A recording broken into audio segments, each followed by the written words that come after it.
Next level.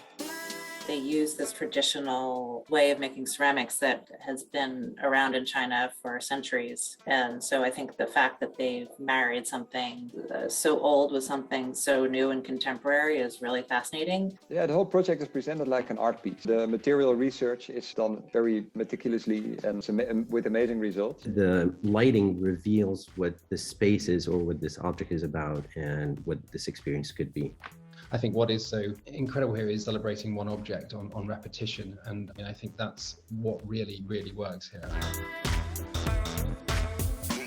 Effectively, these spaces become experiential and give so much more than just a transaction. It feels like an art piece. I think it's absolutely beautiful, but I don't know how inviting it would be for me to enter if I wanted to go look at clothing. The reason people go to physical stores is for a physical reason, right? The product is there, but also the physical experience. And I think this is a good example of how digital layers are actually made very physical. The space is put forward. It's very strong. The experience is geared towards that.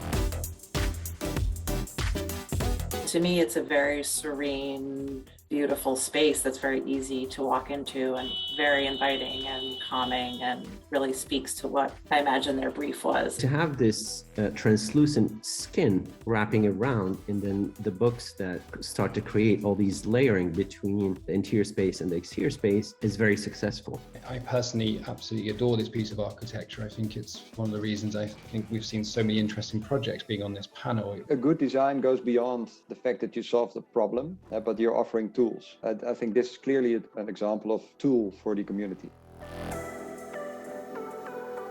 I like the straightforwardness of the material choice in this, that they're very clear that this is decoration. And I love the fact that everything's on wheels, so this space can always change. So probably every time you go, you'll have a different experience. This environment does is it focuses on the light, it focuses on the environment, and focuses on the materials being super streamlined, and then honing in on these objects which you can manipulate and play. I think the flexibility is really interesting for creative people. And I don't know, maybe it's an interesting concept for a hotel or a retail space, but here it's almost vital.